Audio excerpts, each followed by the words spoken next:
Assalamualaikum warahmatullahi wabarakatuh. Hari ini saya akan menerangkan tentang evaluasi tablet yang sudah kemarin dibuat formulanya, kemudian dibuat bagaimana cara pembuatannya. Nah, sekarang kita akan masuk ke evaluasi tablet. Nah, evaluasi tablet ada beberapa. Yang pertama, kita akan membahas terlebih dahulu tentang keseragaman bobot tablet. Nah, evaluasi keseragaman bobot tablet ini selengkapnya Anda bisa melihat di Farmakopi 5 ya, untuk yang terbaru, untuk prosedur keseragaman bobot tablet yang terbaru itu Anda bisa lihat di Farmakopi 5. Nah, di sini prosedur atau langkah pertama yang Anda lakukan ketika Anda harus melakukan evaluasi keseragaman bobot tablet adalah dengan menimbang 10 tablet. Ya, secara acak Anda sampling gitu ya. Anda ambil bebas dari tablet yang sudah diproduksi atau dibuat sebanyak 10. Kemudian Anda timbang biasa gitu ya, timbang satu per satu dengan menggunakan timbangan digital, kemudian dicatat berapa bobotnya setiap tablet. Nah, untuk prosedur penimbangan mungkin sedikit ada video bisa Anda lihat, meskipun sebenarnya ya sudah tahu bagaimana cara menimbang, tapi akan saya tampilkan video penimbangannya. Nah, di sini penimbangannya sederhana ya, jadi Anda tinggal menimbang saja. Nah, satu tablet, kemudian dicatat berapa angka yang tampil di situ gitu ya. Anda tinggal mencatatnya. Selanjutnya, setelah Anda menghitung, setelah Anda mencatat semua bobot tablet sebanyak 10 tablet ini, kemudian Anda rata-rata ya. Jadi di rata-rata dari 10 tablet ini di rata-rata saja dan dihitung standar deviasi atau simpangan bakunya.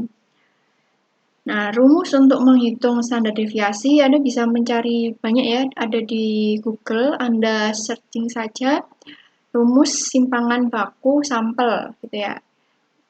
Atau rumus standar deviasi sampel. Atau Anda bisa hitung menggunakan kalkulator, itu juga lebih mudah ya, menghitung SD dan rata-rata menggunakan kalkulator. Nah, setelah itu kita ke bawah. Nah, ini. Kita harus tahu juga bobot tablet yang direncanakan itu berapa. Nah, ini spesifikasinya berarti kan ya. Nah, di sini kita anggap saja merencanakan bobot tabletnya itu 300 mg. Jadi, rencananya 300 mg, tapi pada kenyataannya akan terjadi perbedaan bobot ya, perbedaan besar ataupun kecil. Nah, seperti yang terlihat pada data ini, ada yang 285, 290, dan lain sebagainya. Meskipun targetnya atau speknya itu 300 mg. Jadi dicatat 300 mg.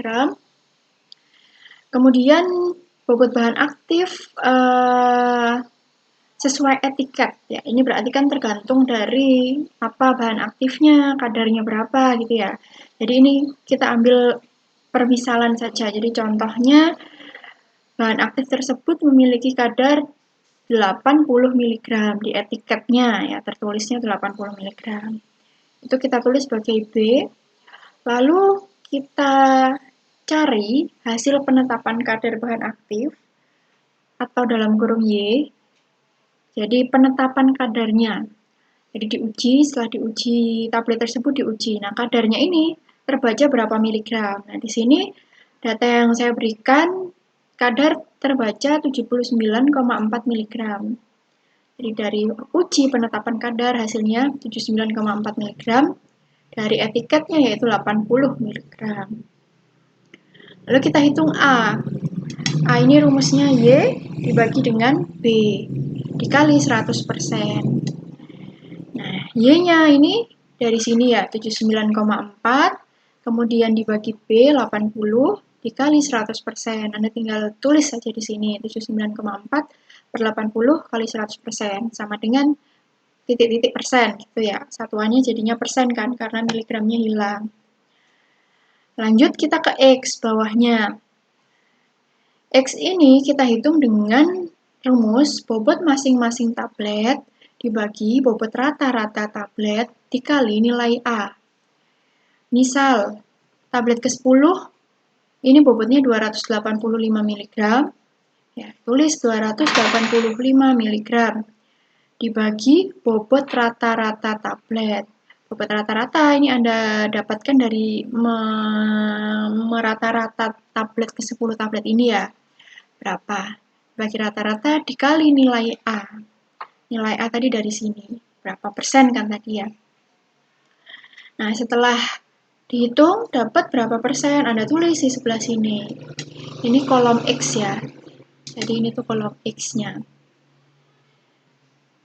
Jadi Anda hitung satu-satu mulai dari tablet pertama sampai tablet ke-10 dengan rumus X tadi itu. Setelah itu dirata-rata dan juga dicari standar deviasi atau simpangan bakunya dari X persen ini tadi. Nah, sudah dapat ya X persennya, rata-rata dan simpangan bakunya.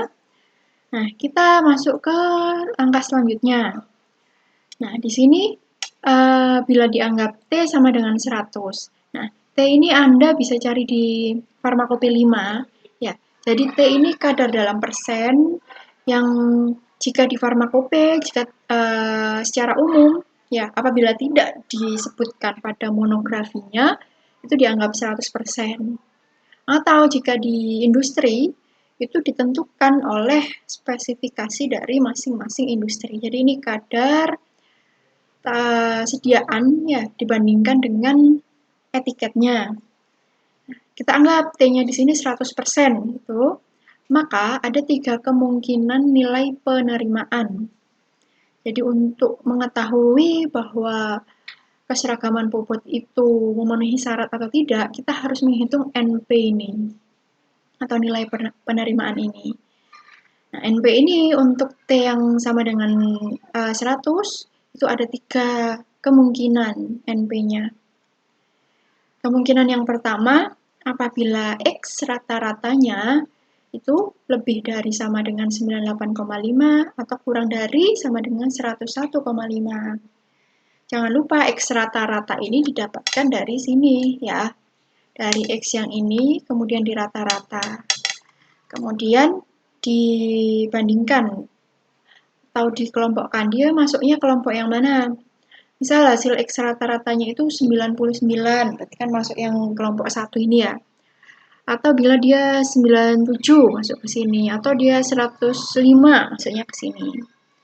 Nah, apabila dia masuknya 97, masuk ke kelompok 2 ini, berarti atau maka nilai penerimaannya itu rumusnya 98,5 dikurangi X rata-rata plus K dikali X. Dikali S, plus K dikali S.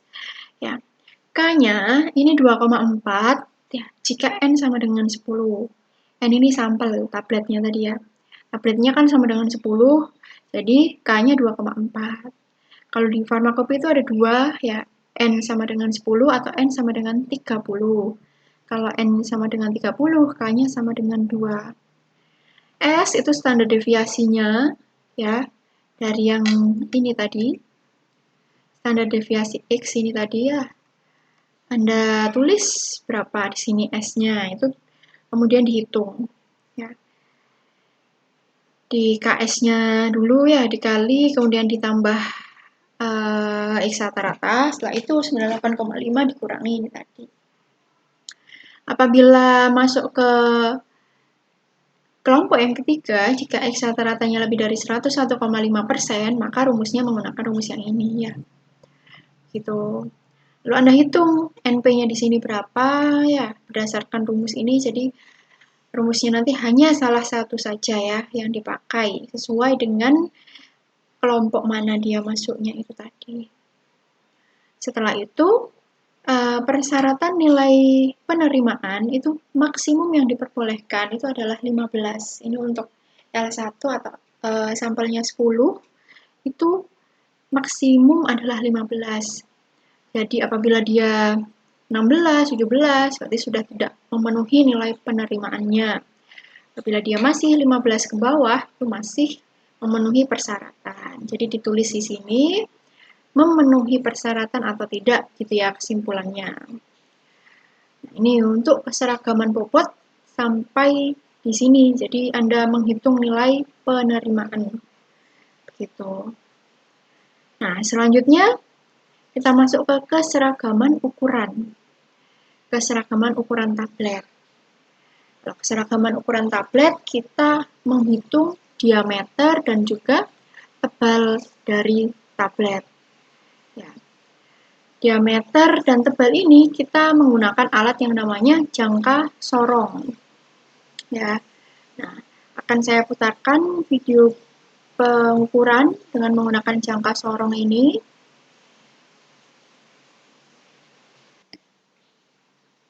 Nah, ini pengujian tebal tablet ya, menggunakan jangka sorong. Jadi tebalnya.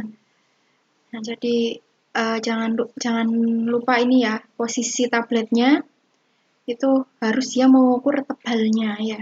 Karena kan ada dua, tebal dan diameter. Nah, ini diukur tebalnya, posisinya seperti itu. Nah, kalau misalnya yang diameter, seperti ini ya, pengujian yang diameter. Jadi posisi tabletnya, nah itu tertidur seperti itu, diameternya. Diukur dengan menggunakan jangka sorong, berapa. Ya, ini untuk yang diameter tablet, seperti itu ya, pengukuran diameter tablet. Setelah dicatat diameter dan tebal tabletnya, untuk ke 10 tablet, kita hitung rata-ratanya berapa ya, tebal rata-ratanya berapa, kemudian diameter rata-ratanya berapa. Setelah itu kita masukkan atau kita bandingkan dengan persyaratannya. Persyaratannya di sini D atau diameter tablet itu lebih besar dari 1/3 T atau tebal tablet. Anda harus tulis ya, catat di sini 1/3 T-nya itu berapa. Jadi diameternya itu harus lebih dari 1/3 T dan kurang dari 3 T. Anda hitung juga 3 dikali T-nya berapa dan 1/3 T-nya berapa. Kemudian Anda cocokkan dengan persyaratan ini. Apakah D-nya ini masuk ke dalam persyaratan 1/3 kurang lebih dari 1/3 T dan kurang dari 3 T ini. Ya, apabila dia tidak memasuki pertidaksamaan ini, maka keseragaman ukuran tablet tidak memenuhi persyaratan. Tetapi apabila dia masuk ke pertidaksamaan ini, maka dia memenuhi keseragaman ukuran dari tablet, gitu ya. Untuk yang keseragaman ukuran, jadi tinggal membandingkan saja dengan persyaratannya ini. Tidak susah ya. Nah, selanjutnya kekerasan tablet. Nah, kekerasan tablet ini alatnya khusus ya, ada untuk kekerasan tablet ya. Namanya hardness tester. Nah, itu alatnya seperti apa akan saya tunjukkan. Nah, alatnya seperti ini ya. Nah, seperti ini alat hardness tester. Nah, tabletnya dimasukkan ke sini dengan posisi berdiri. Setelah itu, ini yang atas tuasnya ini diputar terus sampai tabletnya itu akan pecah. Nah, setelah tabletnya pecah ya, barusan pecah, kemudian dicatat berapa angka yang ditunjukkan di situ. Nah, di situ tidak terlalu jelas ya. Nanti angkanya bisa dilihat di alatnya tersebut. Dia menunjukkan angka berapa. Jadi ada garisnya begitu. Ada garisnya, kemudian nanti akan kita bisa lihat kekerasannya itu berapa. Nah, dari situ kita langsung catat saja kekerasannya berapa dari ke-10 tablet tersebut. Ya. Dicatat. Nah, ini misal datanya seperti ini ya, satuannya KGF. Nah, lalu di rata-rata. Setelah di rata-rata, kekerasan tablet dari ke-10 ini, 10 tablet ini, Anda bandingkan dengan persyaratan kekerasan tablet itu berapa. Anda bisa lihat nanti di modul praktikum ya, kekerasan tablet itu yang bagus itu berapa. Anda tulis nanti di laporan apakah dengan data ini tablet itu memenuhi persyaratan kekerasan tablet atau tidak, gitu ya. Oke, selanjutnya evaluasi kerapuhan tablet.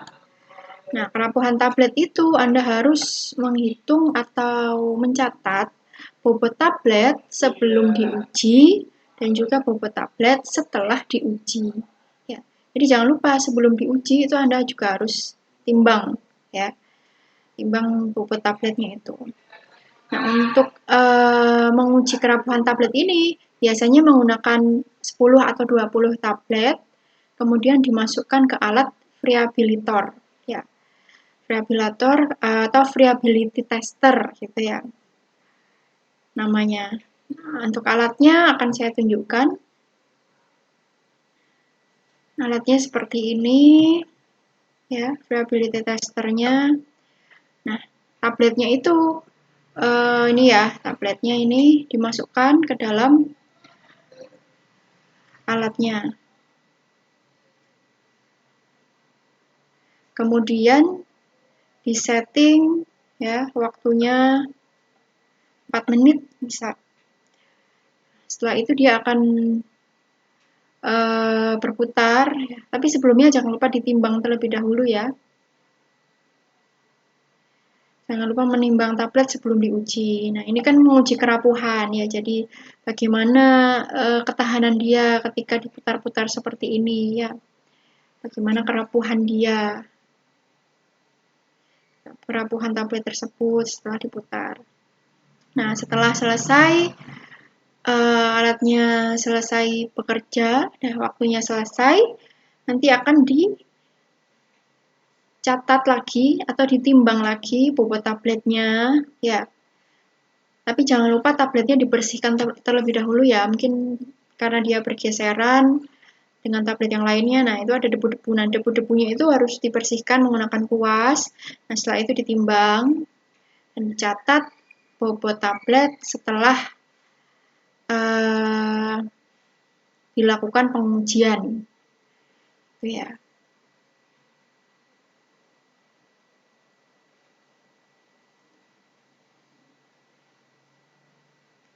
Nah, seperti ini ya, kurang lebih alatnya bekerja untuk variability tester atau uji kerapuhan tablet.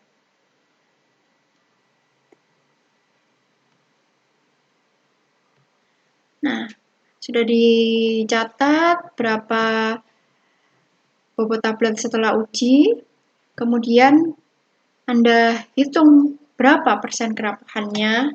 Nah, rumusnya dan persyaratannya ada di modul praktikum. Silakan Anda cari ya bagaimana rumus menghitung kerapuhan dan juga berapa persyaratannya. Anda tulis di laporan, nanti ini sebagai datanya ya. Jadi datanya untuk kerapuhan dan lain sebagainya Anda bisa ambil dari data ini. Nah, selanjutnya evaluasi yang selanjutnya yaitu waktu hancur ya atau disintegration. Nah, waktu hancur ini biasanya tablet yang dipakai untuk uji waktu hancur ini ada 6 ya. Nah, ini saya berikan 3 saja, tapi biasanya ada 6 tablet minimalnya. Nah, ini sudah ada data juga tablet 1, tablet 2, tablet 3, 3,4 menit, 4,5 menit, 5,7 menit. Kemudian Anda rata-rata, setelah di rata-rata Anda bandingkan dengan waktu hancur tablet yang baik itu berapa. Anda lihat di buku modulnya ya, di modul praktikum, atau jika tidak ada, Anda bisa cari di Farmakope ya. Oke, jadi untuk waktu hancur hanya merata-rata saja ya dari waktu hancur tabletnya. Nah, alatnya namanya disintegration tester. Itu. Karena di Akvar kita masih belum punya ya waktu hancur ini, jadi masih belum ada video mengenai alat uji disintegration-nya ini.